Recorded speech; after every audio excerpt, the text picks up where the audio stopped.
Thank you. We'll call the meeting to order. I apologize that we're a few minutes late. Thank you for your patience. We'll go to item number 2, declarations of interest.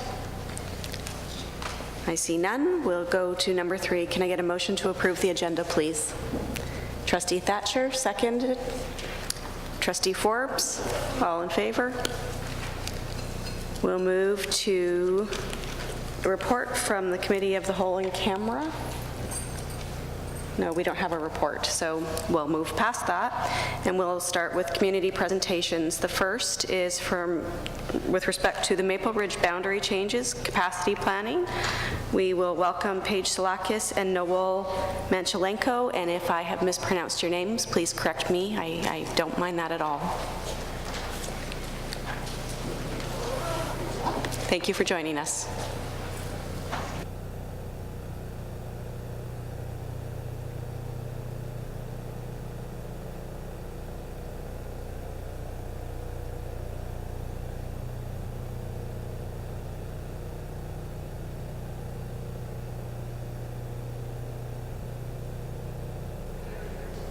I'm sorry, I'm having trouble turning on your mic for some reason. Thank you. I'm loud enough. Thank you. We are here today over the course of the next 15 minutes just to provide some feedback on capacity planning and the proposal that was put forward several weeks ago.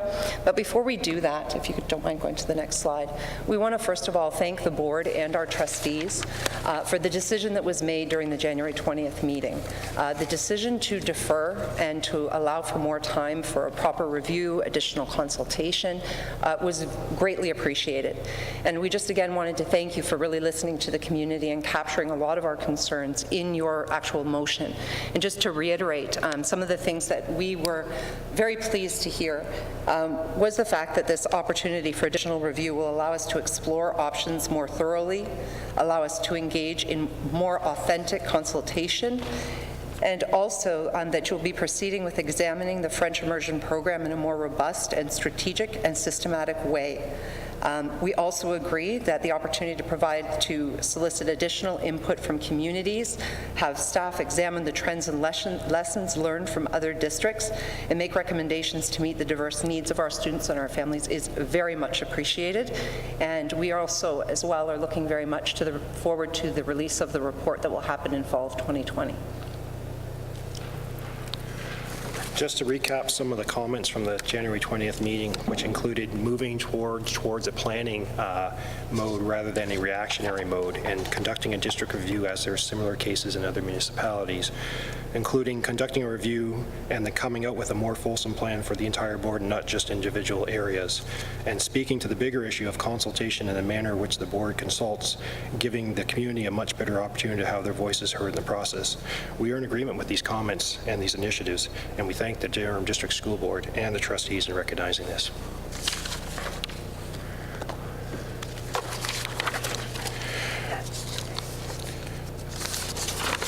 Just to recap, I'd like to talk about a little bit about the summarizing a little bit on the historical enrollment at Maple Ridge Public School. From the Durham District School Board consultation process, there was a concern or comment regarding the declining of the regular track program at Maple Ridge School. Based on historic enrollment information, enrollment was declining prior to the introduction of the French immersion program in 2014. Post 2014, the regular track enrollment has been holding level up to 2019. At around 220 students.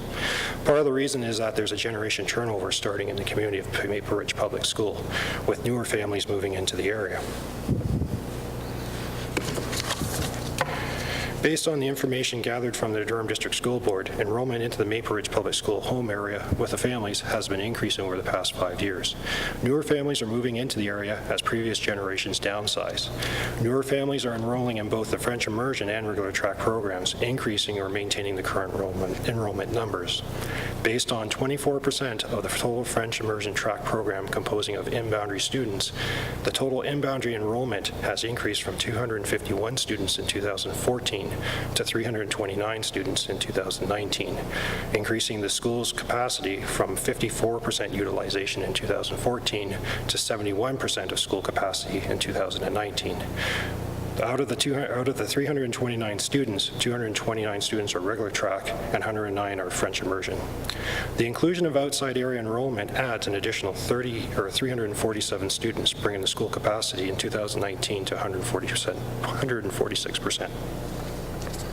Over time, the capacity has increased due to the following factors: inclusion of the outer area schools for the French immersion program, increasing popularity for French immersion in both the in-area and out-of-area schools, generational turnover in the Maple Ridge community, as well as developments around the area.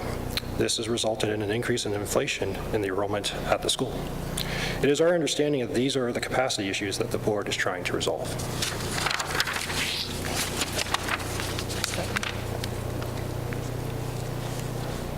Thank you. So as the board undertakes the French immersion review, just to kind of recap and to provide some additional insight into some of the things that I think the families are most concerned about. I think it's quite obvious at this point that the current structure cannot sustain an open enrollment policy within Pickering and quite likely in the district, the Durham District School Board. As a result of the mandate for a French immersion review, we would like to suggest that the review does in fact include lessons learned from other boards who have already faced this issue and have addressed it in a variety of different ways. Making sure, in fact, that the review takes a look at all of the French immersion boundaries to balance capacity between the French immersion schools right now. And you do, in fact, see that there are differences in those capacity numbers. Also, that the review defines the conditions when an additional French immersion program should be considered. And I think most certainly we're at that point now. We need to make sure as well that the reviews have a complete and thorough cost analysis and an impact analysis as well. And we know that not all costs are tangible, and that needs to be considered as part of the review. We would also suggest that the review also include a review of return on investment and the participation rates, and especially the graduation rates and how that carries into post-secondary enrollment.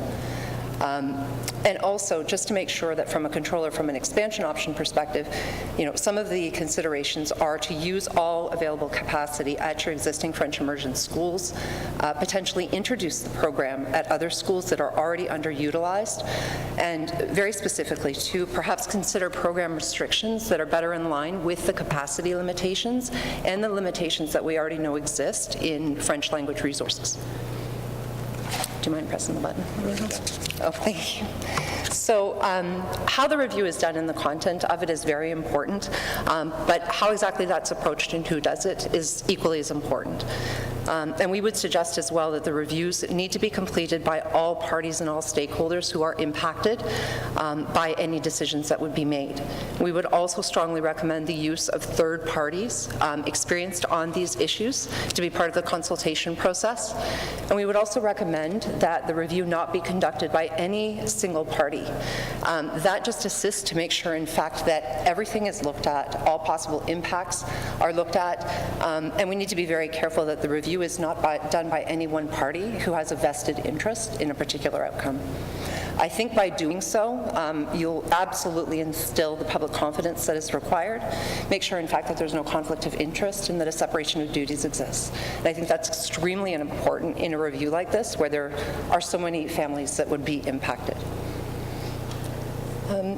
Just again to reiterate too, we just want to make sure that as part of the review process that there is a proper, transparent, and open review available. Make sure that there's multiple consultation that happens throughout the process, and we'll be anxiously waiting for the results of that review in fall of 2020.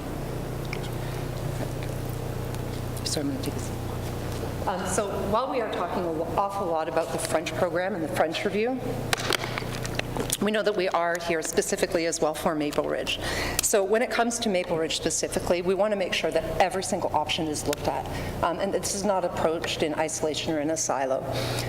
Again, some of the things that we would suggest as specifically as the Maple Ridge capacity issue is looked at is that there is a review of the French immersion boundaries to balance all capacity between French immersion program schools, the creation of a fourth French immersion program school in the area of Pickering that takes from schools that do have available capacity, Just to mention as well, too, how to better utilize available school capacities for special programs, making sure, of course, that the recommendations from the French review are adopted and put across the Durham region and specifically applied to any decisions at Maple Ridge, and also making sure, of course, and I think this is a key piece, of making sure that there is proactive resource planning in addition to the capacity planning. That's an important piece, right? Space is one thing, but whether or not you have the resources to deliver certain programs, facilities, that's a huge piece of this entire decision-making process as well. And I would just suggest as well that making sure that we improve the current proposal process and the consultation process will also, I think, help to better instill public confidence in any decisions that are being made. So based on that, some of the suggested improvements for the review and reporting process that we had looked at as a community is that there is a need to improve the proposal development and review consultation process with the community.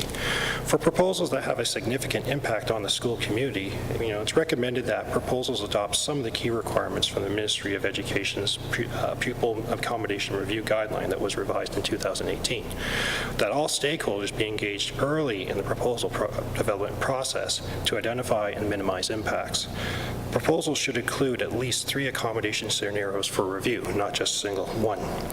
That all scenarios must consider the impacts to students, the community, board resources, listing both the pros and cons of each of the scenarios. At a minimum, 2 to 3 public consultations on the proposed accommodation scenarios to gather input from the community. Having public consultations should be spaced out at least between 30 and 60 days. And any recommended options in a proposal should provide details on the rationale or justification of why the option was recommended over the others. We'd like to see a result where it can provide the community more information, transparency, and input into the process. It also demonstrates an effective stewardship, which is required to manage the resources that are entrusted in a manner that upholds public confidence as required by the Education Act. Some suggested improvements to the proposal impacts is that proposal impact should clearly outline the future proposals for each of the accommodation options. Impact analysis should address the students' well-being, both physical and emotional, students' programming, the local community, both living around the school and those that support the school board resources such as teachers, support staff, and learning resources, and costs. Impacts from the proposal should thoroughly be explained, including both the positive and negatives of each of the 5 categories, and include potential mitigation strategies to address any of the negatives of each option, inputs from consultations with subject matter experts, stakeholder groups, including city planners, special needs, health and safety, and wellness and well-being resources. Public consultations with the community can be an iterative process, presenting all options first to obtain community input for each of them, then follow-up consultations with the community outline the progress on each of the previous options based on their input, with a recommended option for further input from the community. This creates more community involvement, more understanding, and transparency. It ensures that all options have been considered, that the community has been consulted, and that the community's input has been factored into the decision.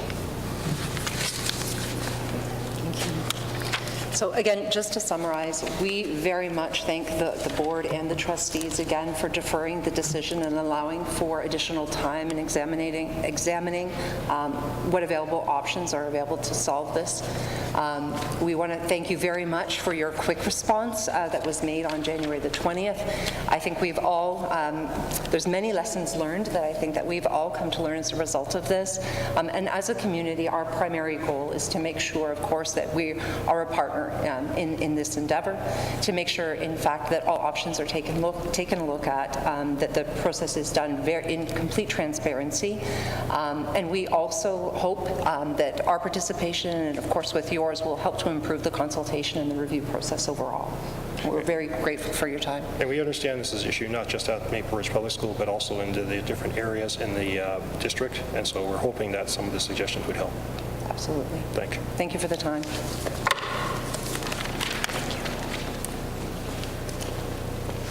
So we would like to thank you for coming out tonight to to put in that much work and time and effort to advise us of your concerns, and also to lay a path forward is helpful, and we appreciate it. So thank you for that.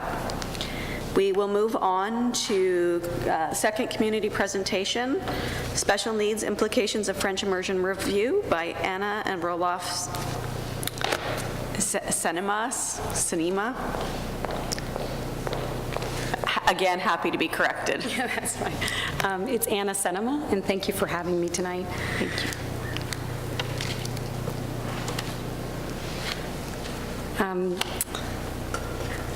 I would like to speak to you regarding the events that have occurred over the past few weeks within our Maple Ridge community.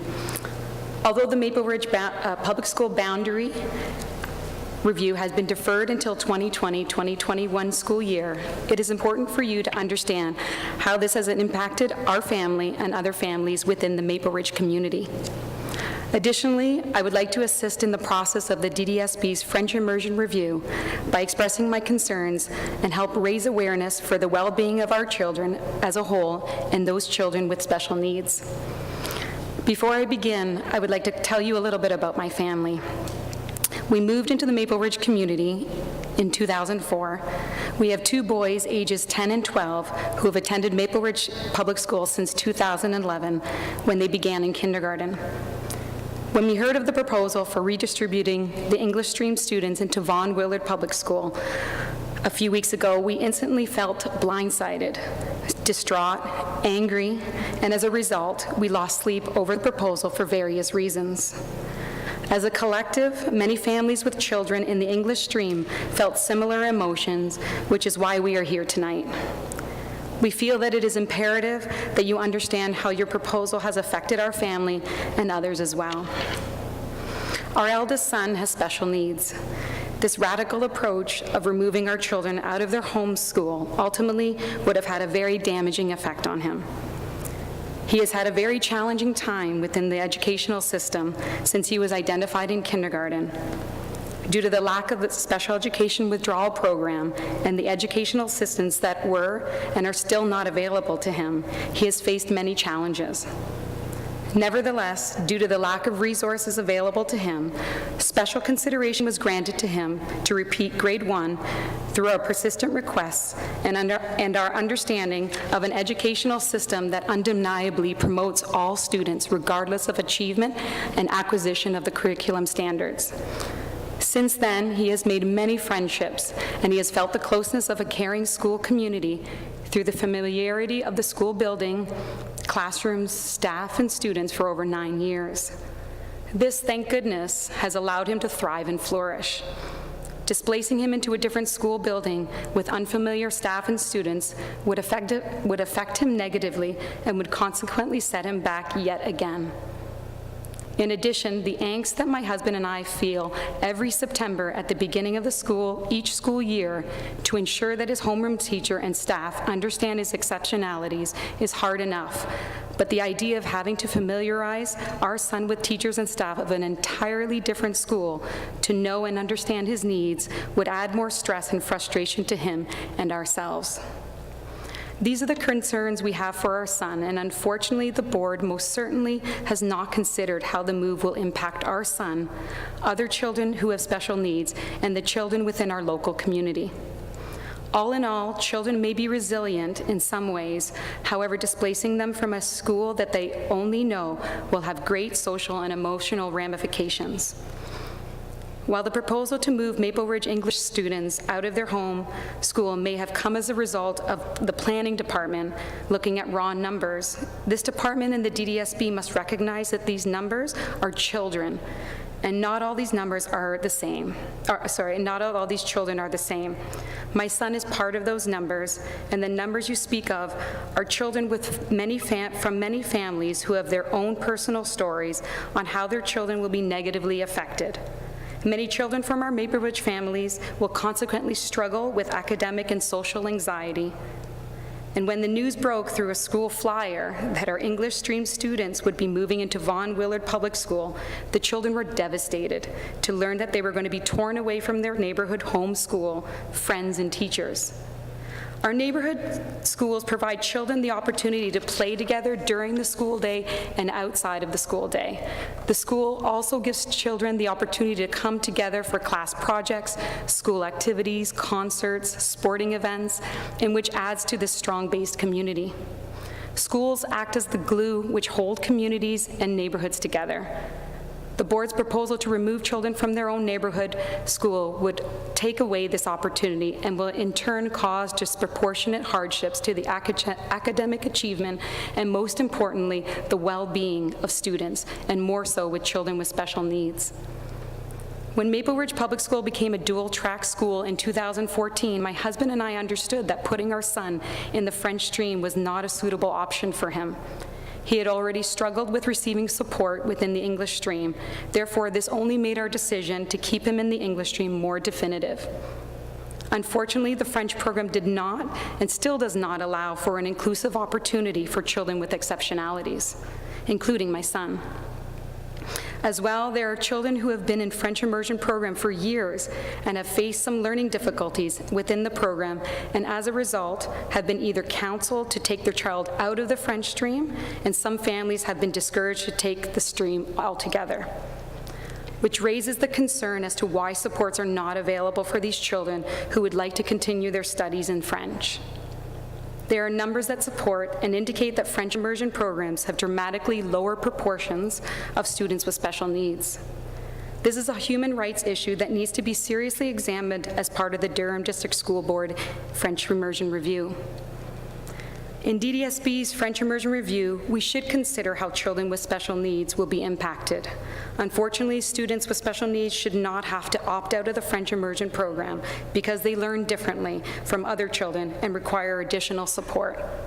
It is my hope that the review will consider how all families with children in either the French and English stream within the local community will be impacted in any proposal entertained, and that this is done in a systematic approach through transparency and, most importantly, parent consultation. Thank you for your time.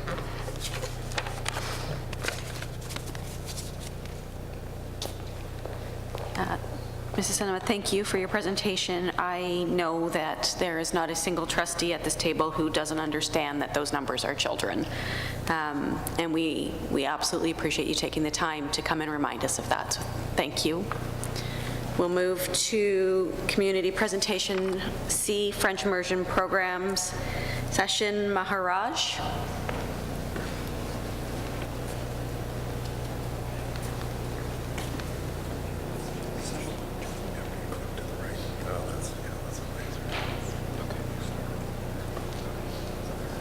All right, thank you. So my name is Sachin Maharaj. I teach educational leadership and policy at the Ontario Institute for Studies in Education, University of Toronto.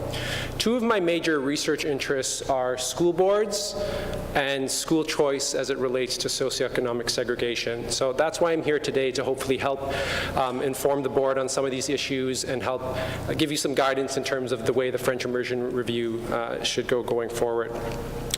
So the first thing I want to point out, which is something all of you guys know, is that there are 4 types of school boards in Ontario. There are French Catholic, French Public, English Catholic, and English Public, with the DDSB obviously being the latter. And that means something in terms of the way the institutional mission of the board. So the Durham District School Board, it's an English language public school board. English and public being the 2 operative words there. And it's chosen to offer a French immersion program, which is optional, which is fine, which is its right, and many boards across the country do that. But this is how it's chosen to operate it. So these are the enrollment numbers from the administrative report for Maple Ridge. And as you can see here, I guess this doesn't reach over there, but anyway, in looking just at the Maple Ridge neighborhood, you can see there are twice as many students in the English stream than in the French stream. And then you can see all the different neighborhood feeder schools. In each of these neighborhoods, the problem with French immersion enrollments is they're actually too low to offer a viable program in any one of these schools. So what the board has decided to do is pool the enrollments from 9 different schools to offer a program. Again, that's its choice, it's free to do that, but it should be recognized that that's a choice the board is making. Now, here's the thing, it's an English language school board. So it's not enough to say that this is something parents want, or rather this is something some parents want. Offering a strong English language program is part of the raison d'etre of the, to use a French word, of the DDSB. And this is something that the board needs to keep in mind. But if the DDSB is going to offer French immersion as a public school, it has an obligation to ensure that it is equitable and inclusive, and this is what I'm here to talk about today. One point I want to make before we start, though, as everyone in this room probably knows, equality is not equity, okay? So just because the program in theory is open to everyone does not mean that it operates equitably in practice. School boards across the country have been struggling to manage their French immersion program. So this is just from a few days ago. The Peel District Board announced it's cutting back its French immersion program because it can't find enough qualified teachers. A few years ago, the London Catholic Board decided, well, we're not going to have certification requirements for teachers in the French program at all. They don't have to have a teaching license from the Ontario College of Teachers. The problem's gotten so bad that in 2019, the federal government launched its own review of French immersion programs across the entire country. And basically, what it found was this, that school boards across the country are struggling to properly staff and resource their FI programs, French immersion programs. Some boards are waiving certification requirements for FI teachers, basically hiring unqualified, untrained teachers in French. Some boards are hiring qualified teachers that speak very little French, like bare minimum, barely more than their students are able to speak, okay? I was at an education conference not that long ago, and a teacher came up to me, we were talking about French immersion, and she said, I teach French immersion in her Ontario school board, and I barely speak French. So I was like, so what do you do? And she's like, well, I teach grade 5 science, and I teach the kids in English, and then a colleague of mine takes my notes and transcribes them into French, and we send that home with the kids. And my school and my school board considers that acceptable, even though that I personally don't. So this is a huge equity issue for kids in the French immersion program. And basically what the report and overall the literature shows that all boards are, as a result of this shortage and the inability to keep up with the demand, all boards have become less selective about the teachers they hire into their French immersion programs.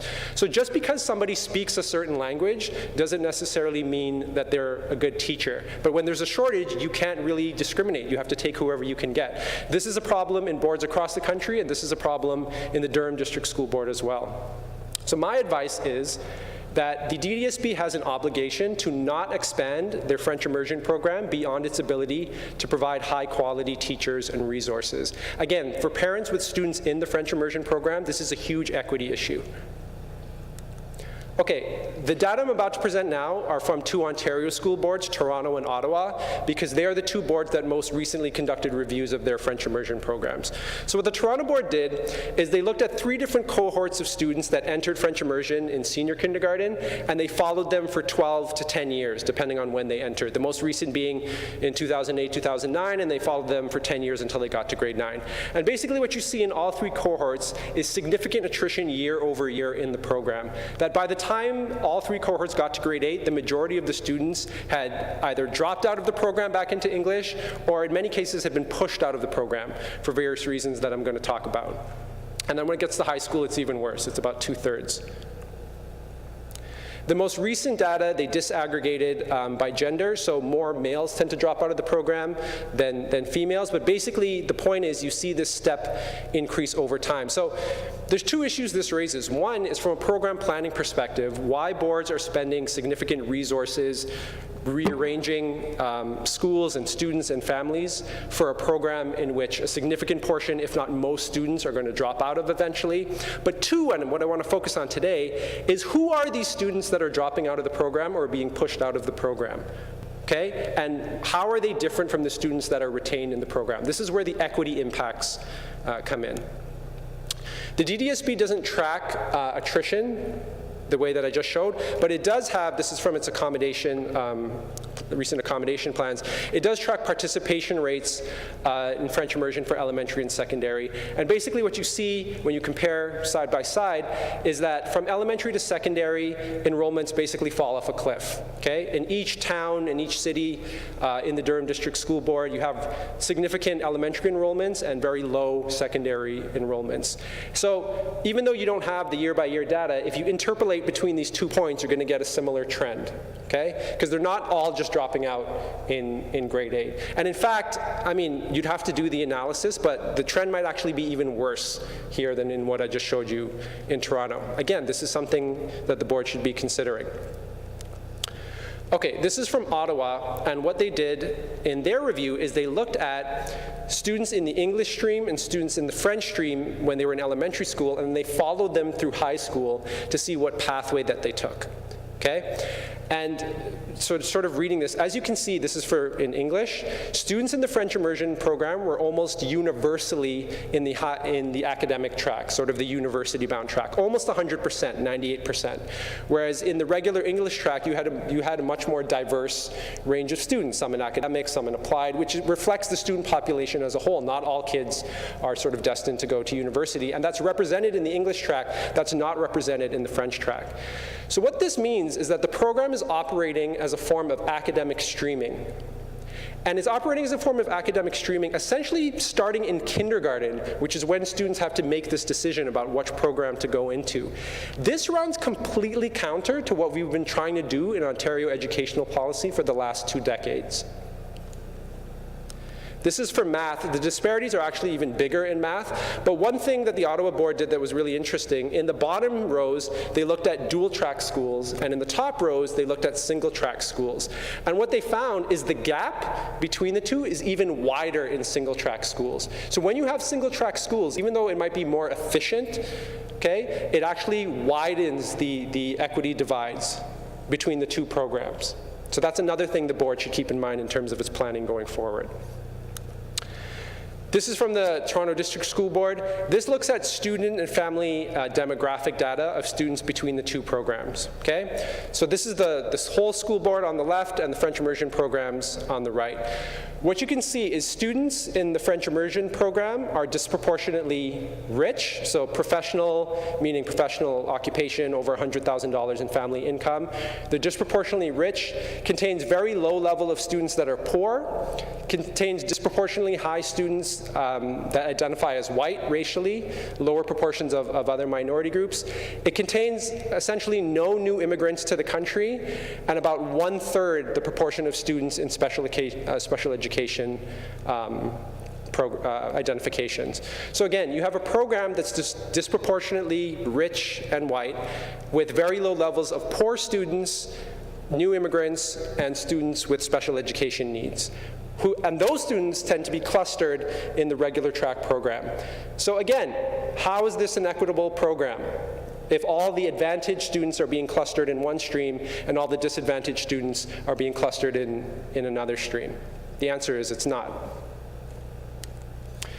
This is recent research that came from Dr. Isil Yoon. It's about to be published in the Peabody Journal of Education, but I was able to get an advanced copy. What this is, she's at the University of Manitoba, and she's one of the leading researchers of French immersion and other specialty programs. So what she did is she mapped out where specialty programs in Toronto are located, and then she overlaid income tracts using census data. So it's kind of hard to see, but basically the lighter the shade of the area on that map, the wealthier the neighborhood is. And what she found is, oh, thank you. What she found was that French immersion programs tend to be located in the wealthiest neighborhoods in the city. And this begs the question, why is a public school board providing advantages to the most advantaged students? That's not equity. Probably the leading researcher when it comes to school choice and French immersion in particular is Doug Willems of the University of New Brunswick. He conducted a thorough review of their French immersion program, and he's been following this for decades. So oftentimes it's said, well, what about choice? What about parents choice to right to choose. So I think his quote is really apt. He says, "The most fundamental choice of parents in a public school system," so those emphases are his, "is the right to enroll their children in a school where they can learn with their peers. School choice is not a right when it has a negative effect on the educational provision of other children, especially those who are most vulnerable." And again, if we're clustering the most vulnerable in one stream and putting all the sort of advantaged students in another stream, that's a huge equity issue. Okay, so what would equitable FI at the DDSB look like? So in terms of its review going forward, these are things that I think the board should consider. So it should be in collecting and comparing detailed student demographics data, specifically as it regards socioeconomic status, race, and special education. It should be engaging in cohort tracking to looking at how many students drop out or are pushed out of the program each year, but it should go a step further than what it did in Toronto. It should look at it by student demographics. Who are these students that are getting pushed out versus those that are getting retained? It could, as I just showed you with the mapping, it could use some GIS methods and look at where are we placing these French immersion programs. If you really want to be equitable about these specialty programs, you would place them in the lowest SES areas in the board, because we should be providing advantages for the least advantaged students or the most disadvantaged students in our district. For the students currently in French immersion, there should be increased support so that poor students, students with special needs, new immigrants to the country can succeed in the French immersion program just as well as they would in the English program. And then lastly, if you are going to offer these programs, they should be dual-track programs. There's a for all those students that are pushed out or dropped out, there's a huge social stigma associated with that. They're often made to feel that they're not smart enough or they're not good enough, and that's one thing if they just have to switch classrooms in their school. That is magnified by orders of magnitude if they're now essentially kicked out of their school and sent somewhere else as a result of leaving the program. So the final points that I'll leave you with is that an equitable DDSB, and any school board really, it's not just located here, but an equitable DDSB should not be in the business of academically streaming and sorting young children, widening socioeconomic and racial divides, and giving privileged students even more privileges. So I'd like to thank you for your time, and if you have any questions, you can feel free to contact me and I'd be happy to answer them. Thank you.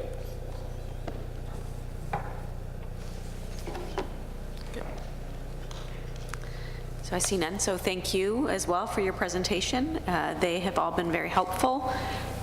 It would probably be useful for us to get copies of all of them if you're willing to provide them, and we would appreciate it. That takes us to item number 6, DDSB presentations, Bullying Prevention and Intervention Conference, Be the Voice, and we will go to Superintendent Georgette Davis. Thank you, Madam Chair, and through you. This report can be found on pages 1 to 28 of your agenda package. The purpose of the report is to inform trustees about the Bullying Awareness and Prevention Forum.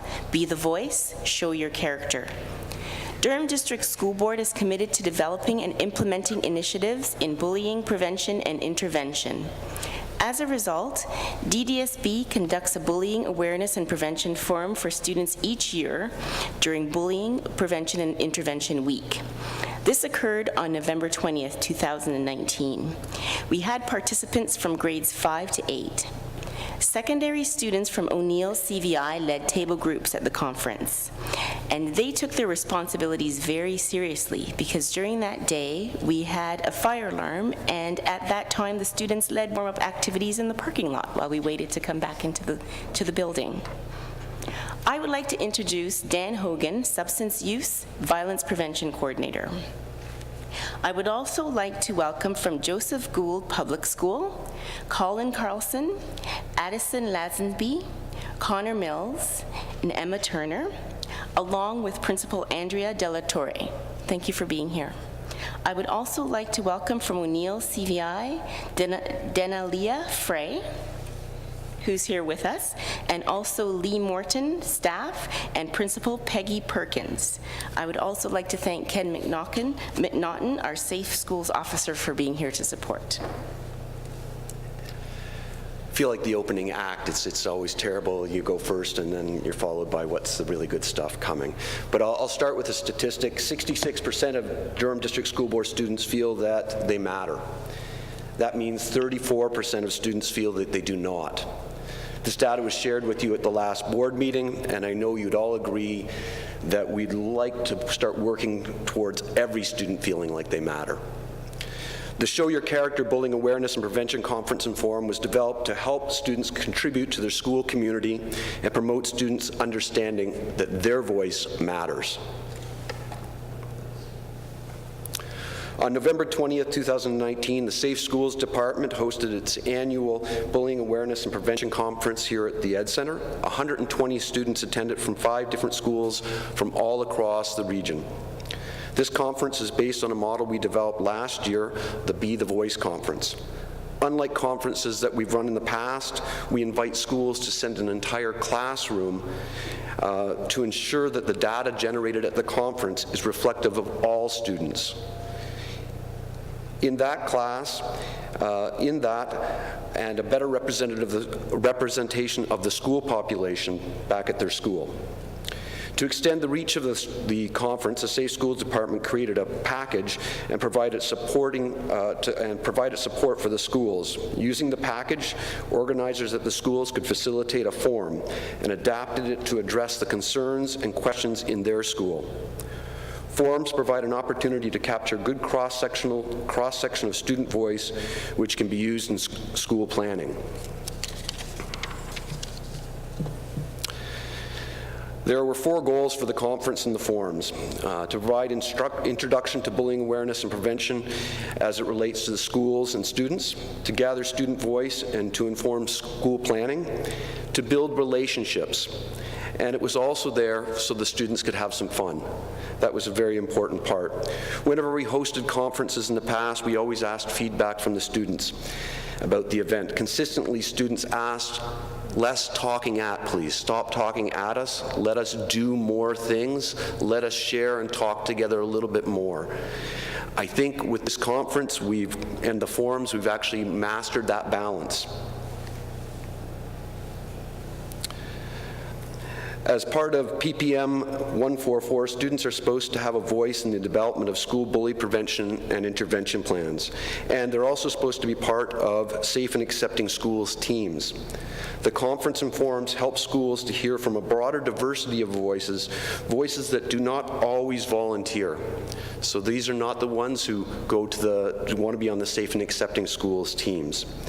And the ones who are not always chosen to be on those teams. And again, this creates a diversity in the idea of planning. 59% of parents at the DDSB feel that their that students don't have a voice in their education. When students discuss with their parents and schools communicate with parents what happened at the conference and forum, emphasizing the changes that were made based on the student input, we may start to see a shift in that statistic.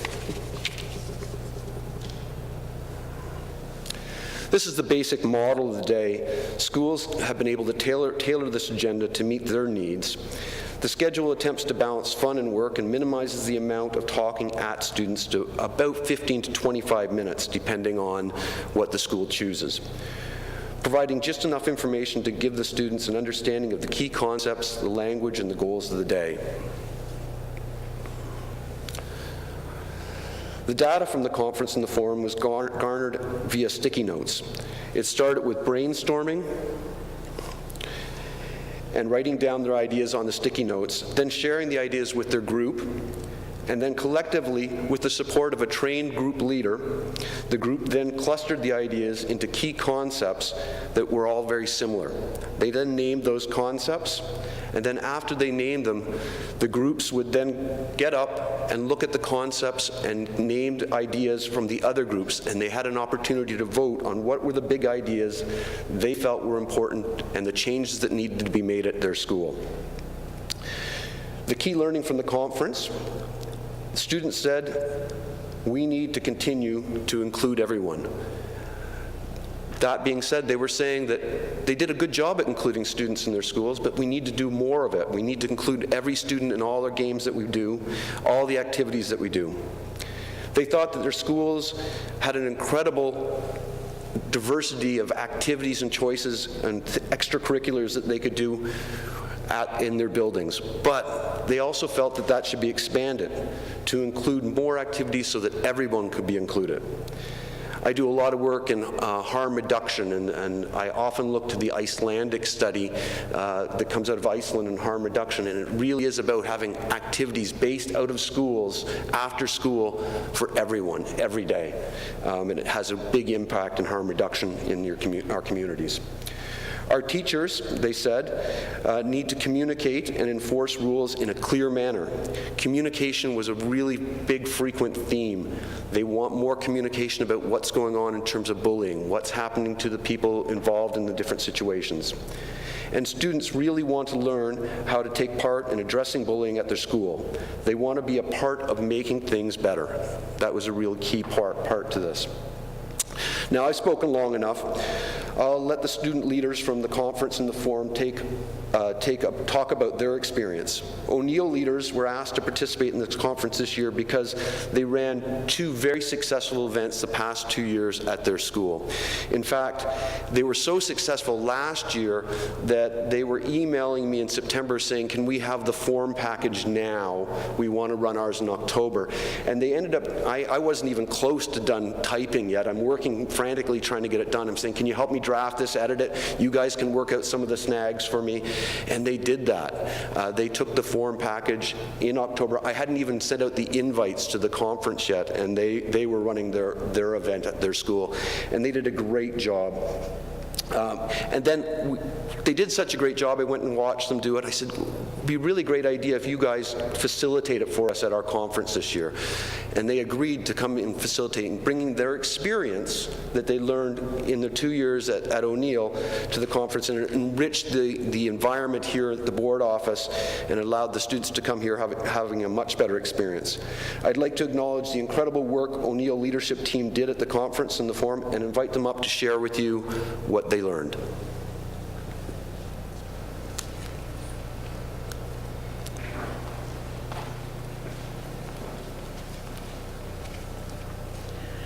Good evening. My name is Lee Morton. I have the distinct pleasure of teaching a grade 12 leadership class at O'Neill CVI, of whom Danelia Frey is with me tonight as a class representative.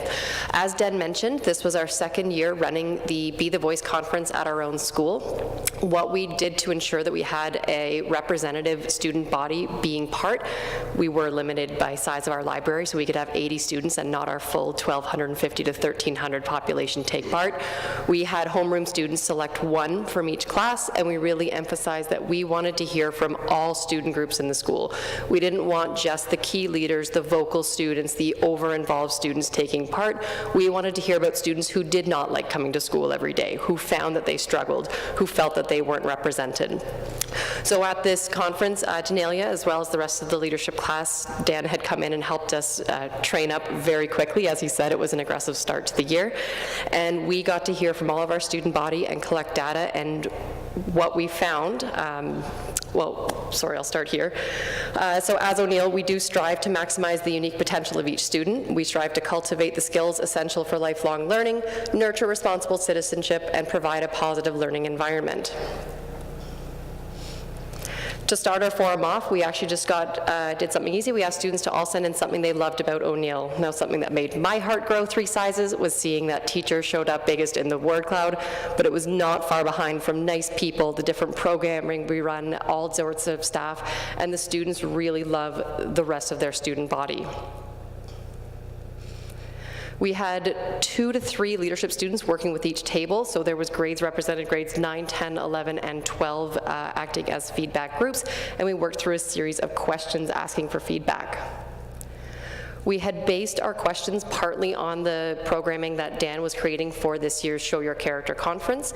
We also used our results from the 2018-2019 school climate survey, where we had found that several students felt they weren't actively supported at school. So that became a priority for us to find out why they didn't feel supported, and also what we could do to bring that number up this year.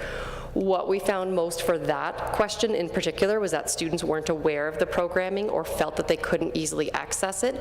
So just by getting that sort of answer and information from this forum, we already were able to give that piece to our guidance and administration departments and have them try to create more awareness campaigns, easier access to services, more resources for classroom teachers, so that as a classroom teacher, I can tell students what's available and not have them waiting to speak to a guidance counselor to explain issue after issue, but reassure them that we can help, here's how. For the November conference, we came in, worked with students grades 5 to 8. We actually see Denalia in one of these pictures right there, working with her group from, what school were you with? Do you remember? It was a very busy day, like Dan said, started off with a fire drill.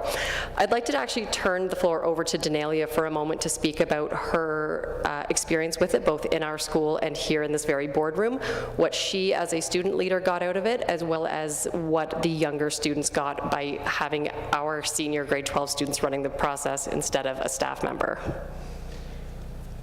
Good evening. My name is Denalia Frey, a grade 12 student at O'Neill CVI. I was a part of the leadership class, amazing opportunity with an amazing teacher. So this space was turned into a place where students from grade 5 to 8 could really share their voice. I remember going through some of my sessions. I think I had about 8 to 10 kids, and I'd ask them questions, and I'd say, this is an open question. They're like, wait, can I write this? Is this okay? I was like, it's whatever you want to write. It's about you. It's time that you share your voice. Something that was really interesting was a couple months ago, I was in the mall, and one of my kids ran up to me and hugged me, but I did not recognize them, and I felt so bad. But they were like, you were the kid with the braids and the lip gloss. I was like, yeah. But it was amazing because they dragged me over to their mom, introduced me to their parents. They were like, I don't know who you are, but thank you for the impact that you had on my child's life. Student voice is very important, even a bullying awareness conference. Being a victim of bullying myself, it's amazing that we're able to offer this service to students that are of a younger age, because it allows them to realize that you're not the only one going through this, and even if you aren't going through it, this is how you can support students that are going through it. So this conference was amazing, amazing opportunity for me, for the students, for the staff, and then us as the leadership class. We were able to really bond. As we spoke about during the fire drill, it was freezing cold. I only had my leadership shirt on. You can see my friend in the left picture, she had a hoodie on underneath. I didn't do that. I just ran outside. We were out there for a good amount of time. I just started jumping just to warm myself up. Then the kids followed me. I was like, okay, this is a thing now, let's do it. But it was a really amazing experience, and I'm very thankful that I had this opportunity. Thanks.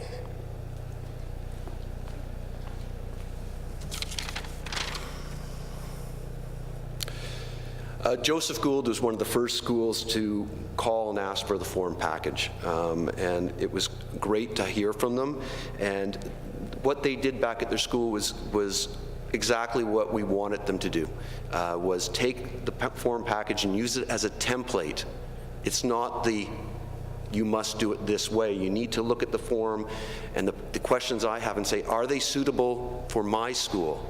Do they fit my school's climate data?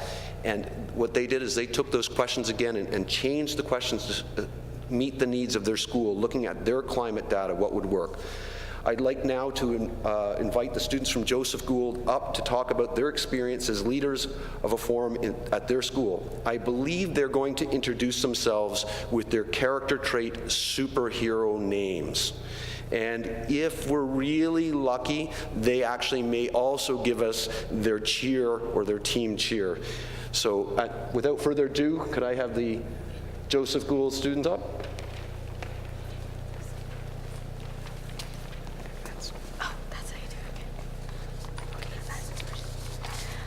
Hi there, I'm Addison, also known as Miss Empathy, and I'm the president of Joseph Gould. Hi, I'm Colin Carlson. I'm also known as Captain Courageous, and I am the person who lost the presidency at Joseph Gould.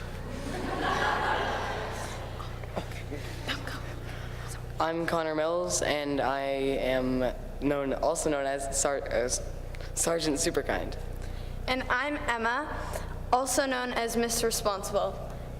And we are Team Super Sick. So about the day, students were organized into cross-grade teams, grade 7 students with grades 1 to 3, and grade 8 students with grades 4 to 6. Sorry, and during this time, they would answer some questions while playing games in between these questions.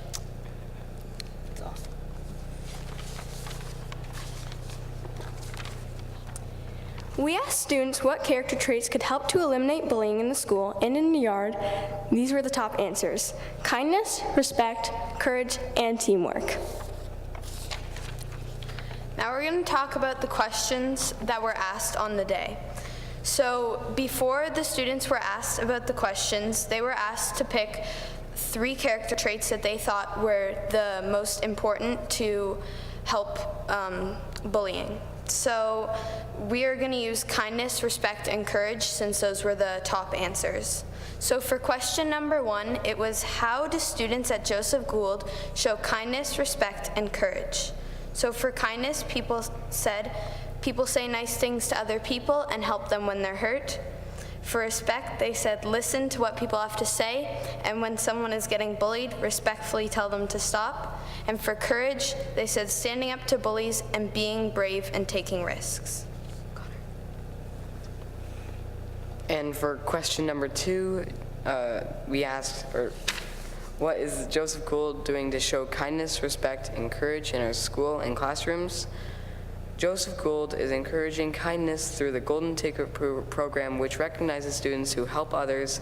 The Golden Ticket program also recognizes students who have shown respect to others in our school, the environment, and the school environment. The school encourages kids to make clubs and develops leadership skills, in turn making kids more courageous and widens their friendship groups. For question number 3, what actions would you like to see the adults do to improve kindness, respect, and courage, and address bullying? Students said that when adults are faced with a problem, they should solve it themselves instead of sending the student to a different teacher. A smaller problem could turn into a bigger issue over time. Another answer is that students wanted to do more events like the Student Voice, so all their voices could be heard more often. Of course, we got some answers like, give us candy and it will fix everything, but overall, we got some really great answers to help improve our school with. Question 4 was, what can kids do to improve kindness, respect, and courage at Joseph Gould? A few ideas that students had were be nice to other students, respect each other, and help others in need. They also said that they can be courageous by standing up to bullies.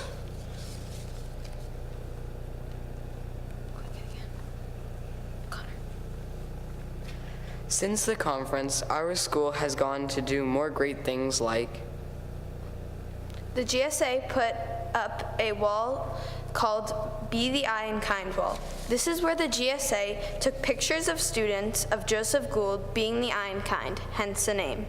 Then put them up on a bulletin board and put a sign saying overflowing with kindness.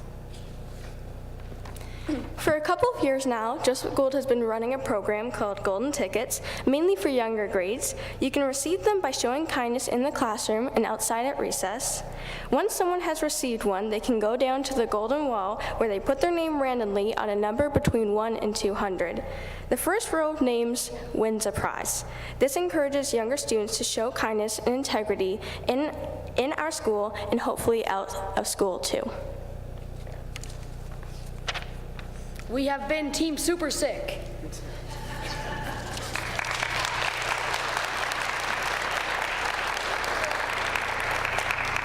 Well, I want to thank you for giving us time to present this evening. I also want to thank the students, parents, and staff from O'Neill and Joseph Gould for giving up their evening to be with us here tonight. And at this point, I think we're available to take questions. The students are more available than me.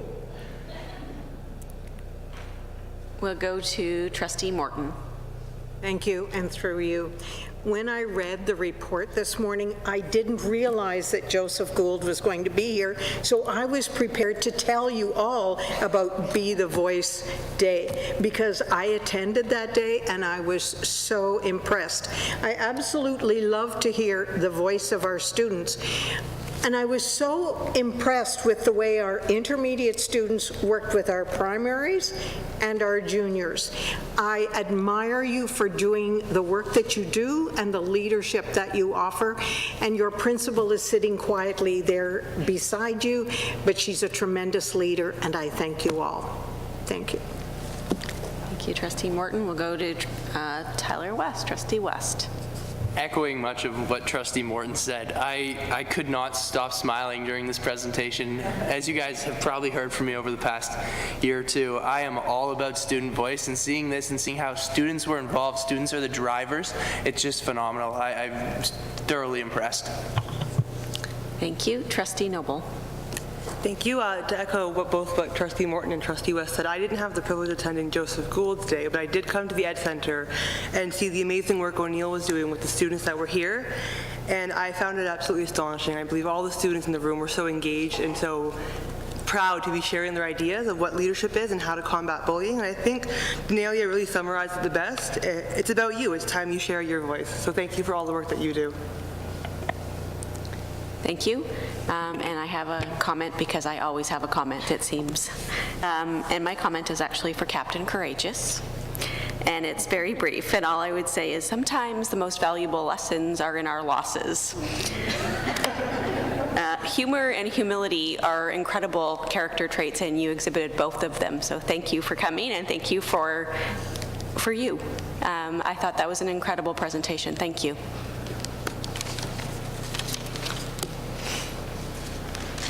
Good. Although I do have one more question, and it's actually for Superintendent Davis, if I may. And I'm going to preface this by saying sorry, not sorry. So I just want to turn to a couple of the pages and just make an observation about them, if I may. So on page 19, there's an activity called Walk Stop. And then if you flip it over, there's another page. On page 21, there's another activity that is also about standing up and doing this and doing that. And I'm just wondering if we can take a look at this. It's not a criticism in any way, it's really just an observation that a lot of the language we use sort of borders on ableist sometimes. There's lots of standing, moving, shifting, and there's not a lot of consideration, at least on these pages. I'm sure there is, but I think if we're going to give this to people to run, it's helpful to include some language that is about making sure everyone is included. So it's just an observation of mine in reading this. I had a similar observation last year, and I remain committed to that philosophy, so I felt the need to comment again. Thank you.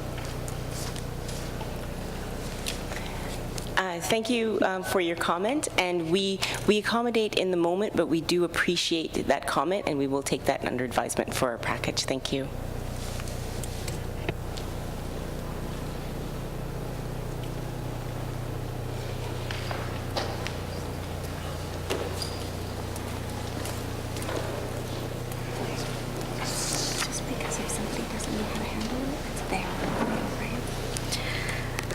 So we will move on to item 6B, Ignite Learning via Black History Month, and we will call on Superintendents Mohammed Hamid and Margaret Lazarus. Thank you, and through you, Chair Lundquist. The report on Igniting Learning via Black History Month can be found on pages 29 to 31 of your package. Black History Month is an opportunity for Canadians to recognize the past and present contributions that African Canadians have made and continue to make in such areas as education, medicine, art, culture, public service, economic development, politics, and human rights. So please join me in welcoming Jackie Steer, Executive Equity Coordinator, and Meryl Matthews, Equity Officer, who will highlight for you a new resource created to support schools throughout this month, as well as throughout the school year. The activities were submitted for and by our teachers.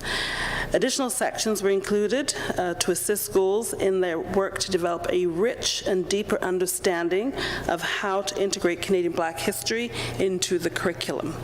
It is important to note that Black history is a component of CRRP, and by including including Black history into classroom lessons, teachers transform the curriculum by including multiple perspectives, providing opportunities to hear voices that might otherwise be excluded. So at this time, I would like to turn the presentation over to Jackie Steer and Meryl Matthews.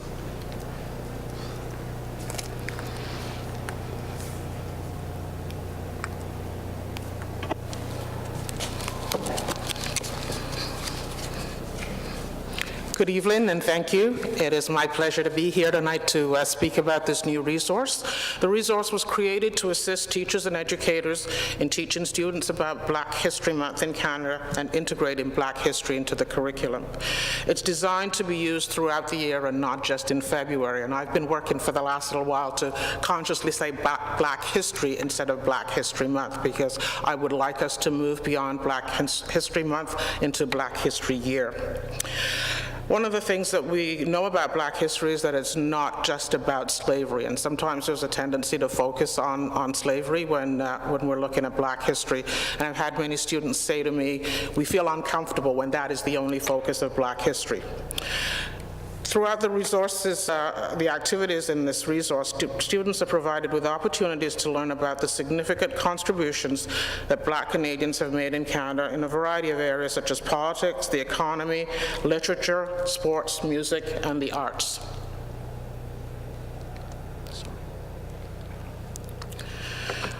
The recent census that was completed in DDSB provides us with a picture of the students that we serve in Durham. Our students have a variety of identities, and in studying Black history, our students who identify as Black are able to feel a sense of belonging and a connection to the curriculum that's being taught. And that is quite significant, because one of the things that also allows for is increased student engagement.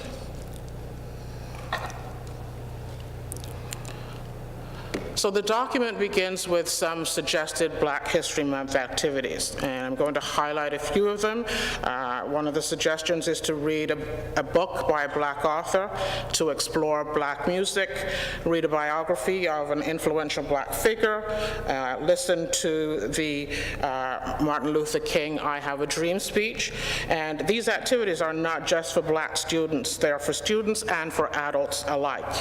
And I mentioned, although one of these activities refers to Martin Luther King, one of the deliberate things that was done in this document was to focus on Canadians, because typically in the past, in Black History Month, we focused a lot on Black Americans, so this has been a very deliberate attempt to focus on our Canadian icons.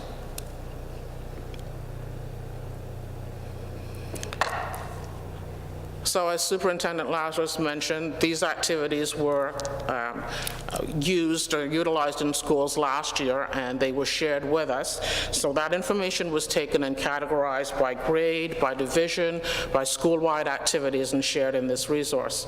The resource also includes suggestions of things that teachers can do in the classroom, books that they might include in their curriculum, videos, websites, and links to various online resources. There is a section of Canada Post honorees, and as I was going through developing this document, I learned quite a bit about many prominent Black Canadians that I was not familiar with myself. So I think there's an opportunity for all of us to learn from this resource. We also provide in the resource a list of many prominent Black Canadians.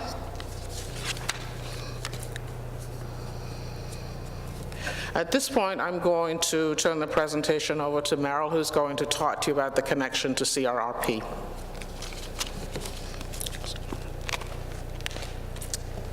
Thank you, Jackie. Thrilled to be in front of you all this evening and presenting alongside Jackie Steer, who I consider to be a mentor, someone I also consider in my work of being an aspiring ally around the work of Black history, as someone I look to and just am so thankful of what she has been doing in Durham, but more particularly, just redefining what I imagine retirement to be like one day. just her tirelessness and relentlessness in this work. And so if I could ask you right now, if you don't mind just turning to page number 23 in your document. This was very intentional as Jackie and our team were getting together to plan about what would be included in this document. And what you see on page 23 is something that is an image of our work as a system in being culturally responsive and relevant in our practice, but framing it in the research, but more importantly, what this means as a commitment as a system. This past fall, we were very excited to share with every administrator the release of the CRP Toolkit, along with the CRP Web Tool. Proud to say, first of its kind in the province. And also, more importantly, an entry point for administrators to explore and implement where they and when they are engaging in the work of CRP. But this is important.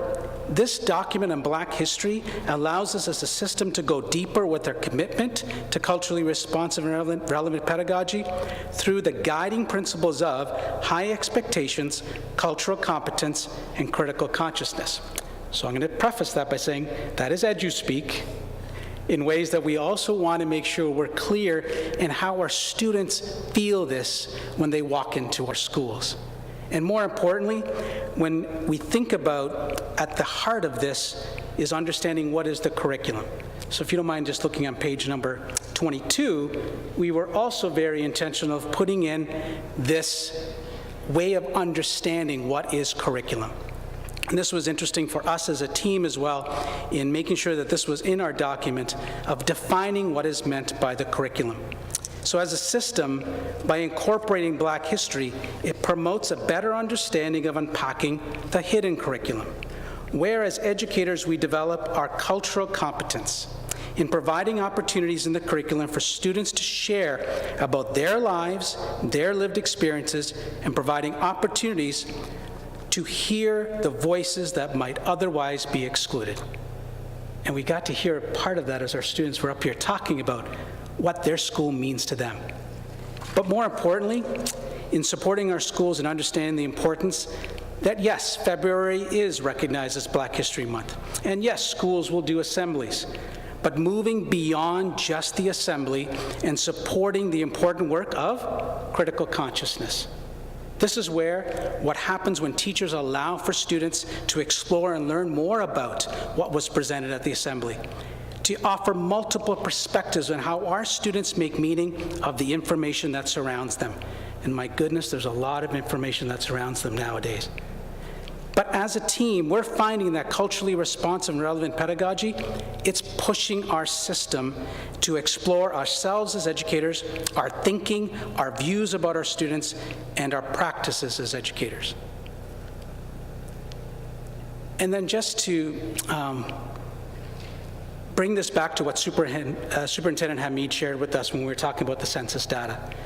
And he talked about the important words of we, you, and yours, as we see in our 6 priorities. And when we think about our 6 priorities and how we're moving away from a siloed approach to systems thinking, in our system work of CRP, we have been seeing those silos breaking down. In the opportunities we have had as an equity team to work alongside our departments and seeing our priorities come together as a braid, where we're moving forward and we see the work of Black history not just living in equity as a month, but in success, well-being, leadership, engagement, and innovation, where the measurement and impact of this work will be our students and families having interactions with their school community, leaving them feeling accepted and valued for who they are every day.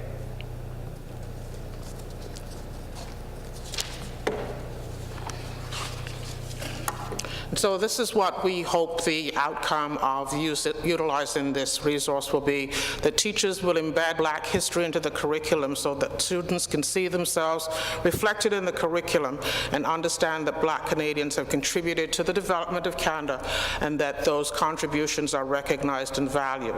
It is our belief that all students benefit from a more accurate portrayal of Canadian history, which includes our Black students.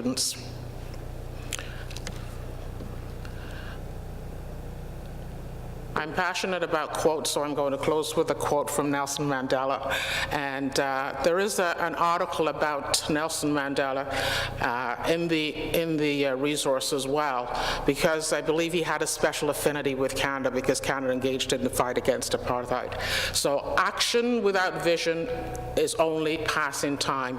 Vision without action is merely daydreaming, but vision with action can change the world. And I believe that we can change the world when we act on our vision and our commitment to equity in the system.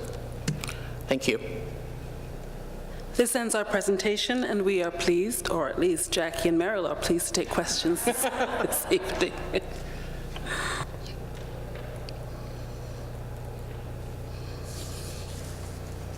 Go to Trustee Barnes. I'll just add to that. I am very proud of the work that came out, and so in keeping with that quote, because we had a vision, we talked about it, and here it is, and it's ready to go for the beginning of February. And we know thank you, because the amount of work that went to get this ready and going and to coordinate was tremendous, and thank you for putting that together. And again, proud of the work that's coming out of our equity department in regards to expanding on the vision that we have and taking those conversations and taking them past being daydreaming, but actually making substantial change in our district. So I'm very proud, and thank you for the work that you do, because it's a lot of heavy lifting, and it's exhausting, and sometimes it's not as gratifying, but I just want to thank you for doing what you do with equity. Thank you. Thank you. We'll go to Trustee Templeton. Thank you for your presentation. It's invigorating to see the passion that you put into this, and I agree 100% with you. It should be Black History, not Black History Month. Thank you. I see no further questions, so thank you so much for taking the time to come to us. It is an impressive body of work, it truly is, and there is no way that happens without a ton of passion and commitment, and we thank you for that. We thank all of you for it. Thank you.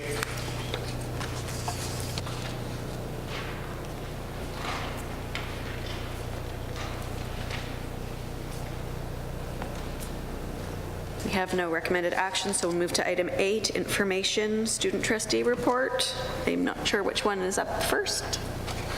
So we'll go to Arlene Wang. Thank you. In tonight's Student Senate meeting, regional committees met to review current board policies and were given an opportunity to discuss geographically specific initiatives and ideas. From the Pickering-Ajax Regional Committee, Pickering High and Ajax High shared their inter-school candygram sales, where students are able to purchase candy and send it to a friend in the other school in spirit of Valentine's Day. This collaboration is a product of young leaders having the opportunity to connect through Student Senate meetings and demonstrates the support Senate provides in advancing DDSB student interests. Thank you. We'll go to Trustee West. In keeping with the theme of highlighting local schools, I want to shout out Uxbridge Secondary School for successfully bringing in support dogs for puppy therapy, as they called it, during their exam season last month. This opportunity was also came about through contact information that they got via networking at Senate. And on top of that, our working committees of student voice, equity, and well-being also met tonight. Thank you. Trustee Messeret. As well, I'll share something interesting from the Whitby-Oshawa region. Students engaged. There was puppy therapy, but there was also cat therapy. So students actually had cats come in as a therapy endeavor during exam seasons. They as well held study cafes in order to help prepare students for the exam season, which was all part of what happened at the DDSB. In terms of OSTA, OSTA released a statement outlining the importance of ensuring the needs of students are kept kept at the forefront during the ensuing strike actions and work to rules that are taking place across Ontario right now. Students across the province have seen the implications of these actions, and we must recognize that they have tangible implications on the everyday realities of students.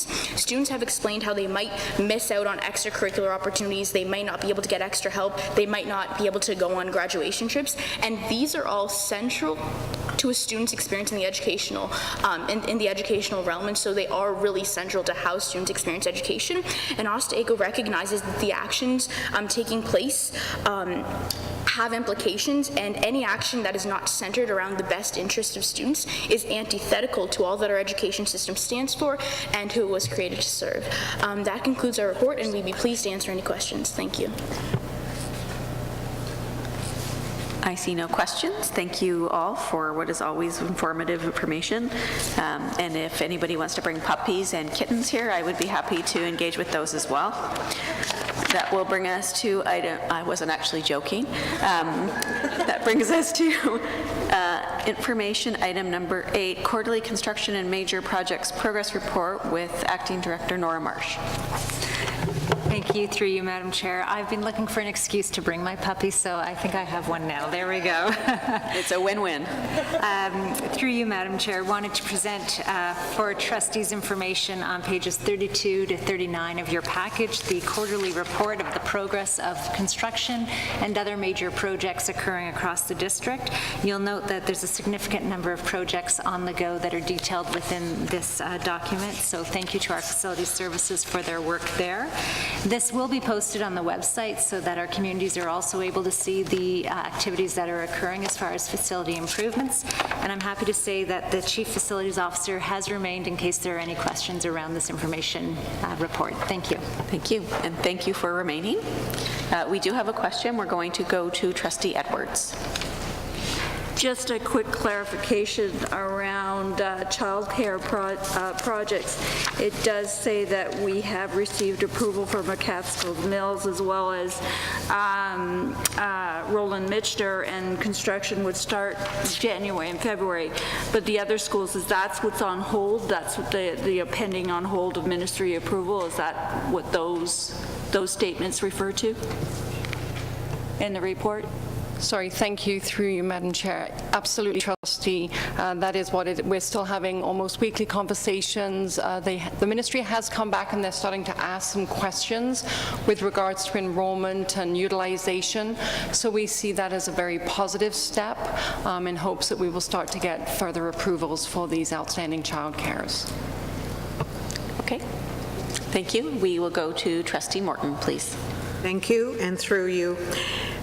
I'm just curious to know if there is any movement on the Beaverton-Thora rebuild, and if not, is there something that we could do to promote that rebuild?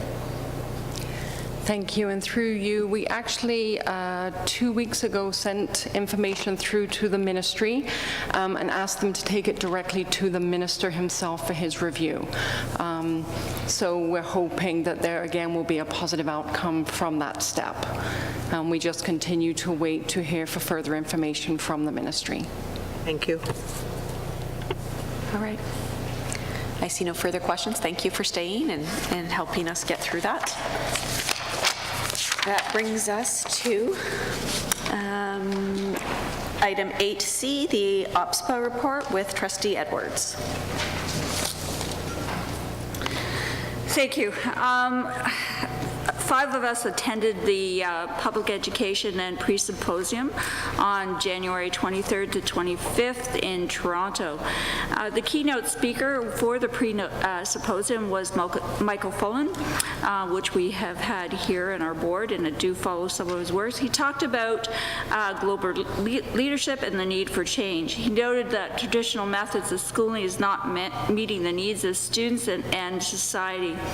Inequity is widening between rich and poor. There's a negativity in the world, but deep learning innovations shows promise. Boards need to develop coherence, which only can happen when we share a depth of understanding about the work or our purpose of work. He went on to define and talk about the 6 core competencies of character, citizenship, collaboration, communication, creativity, and critical thinking. This is not, as I said, not new to our board, because we have embedded some of Michael Fullen's research and learnings into our practices. He reminded trustees that politics is what we do to get elected, but governance is what we should be doing in running an effective board. He reminded trustees that no matter what we decide to run for during elections as trustees, commitment to a shared moral imperative as well as a well-led governance system will build a strong foundation for sustainable and excellent learning for our students. We also heard from Nick Nanos from Nanos Research, who presented the results of the OPSBA polling that he did on behalf of OPSBA around public education, and the results can be found on the OPSBA website. Other workshops were held on topics such as legal restrictions on the role of trustees as advocate, director of education performance appraisals, policy and procedure, code of conduct, conflict of interest, and integrity commissioners, and the presentation of the meeting labor markets needs for French as a second language. The presentation and results can be found on the OPSBA website. There was a pilot done around meeting labor market needs, and some strategies were applied in a couple of pilots, and the next steps will be defined in phase 3. The Honorable Stephen Lecce actually spoke to the Public Education Symposium group. He did actually mention that capital funding is coming in February, so maybe, who knows. Zia Tong, a former host of Discovery Channel Daily Planet, talked about how we can learn lessons from behaviors from the animal kingdom so that we can be better leaders. You might think she was talking about, the Lion King, but we were better off to stimulate slime mold. So we aspire to be slime mold. They may live freely, but can aggregate and work together to find its way through a path or a maze to reach a common goal. So again, we assimilate to be slime mold. Newman Ashraf talked about how we should move away from being knowledge holders into being experienced creators for learning. We need to relate to our learning, involve the students and experience to our learners. We had an opportunity to hold regional meetings and discuss issues and concerns and events happening around with our local boards. The next OPSBA Board of Director is February 21st to 22nd, and the next Central OPSBA meeting is March 28th. And that is my report. Thank you. I see no questions. Thank you for that. I have never before aspired to be slimy mold, but there's always the first time. So that brings us to item number 9, the Equity and Diversity Ad Hoc Committee meeting of January 22nd. Report from Trustee Barnes. Quite an interesting presentation. I know when she put slime mold up to, I was like, ew, who wants to be mold? But it was quite interesting. It's always good to have new aspirations. Well, the funny thing is they got the outline of Japan, and then they plotted in all the cities, and they put that on a petri dish, and the mold actually created the Japan transit system from how it... That is complex. Yes, that's pretty cool. Anyways, the Diversity Equity Ad Hoc Committee met on January 22nd, 2020. The committee was updated on the ongoing implementation of the Compendium for Black Student Success. There will be a parent engagement event at Romeo Dallaire to be scheduled for parents to have input as to how the system, how we're doing in regards to the things that we have implemented so far, so that we can get feedback and work some more on that. Trustees, we have a copy of the Black History resource that's been created for schools, and we're hoping that schools will implement it for the entire year and not just for Black History Month. The posting for the student representative will be out, and there will be a selection made by May of this year. The committee to review the submissions were selected, and we're looking forward to going over the student applications. We had talked about creating a flyer around CRRP for parents so that we could have not just a push system but a pull system where parents are actually understand what CRRP is and start asking for it in their classrooms and seeing what it looks like. At first we had thought about creating a flyer, but we came down to too much information, so it will now be posted on the website. Deputy Minister Patrick Case came in from the Secretariat to share his story about Lincoln Alexander at Lincoln Alexander Public School. He talked to students about his journey, having met Lincoln Alexander, and how special it was to be a friend. The Equity Department will have an exchange with the TDSB equity leaders to discuss CRRP and how it's being implemented in the TDSB and comparing notes with the DDSB. Our equity team is working in breaking down the silos, and they'll be working with not just equity anymore, but they're incorporated now into our safe schools with our math coaches. I don't have a list there and a lot of other departments. I can't find my list. Thank you. Thank you. Questions? So can I just say that work is moving along quickly and with tremendous forethought, and it's impressive and incredible, and thank you for your contribution to it.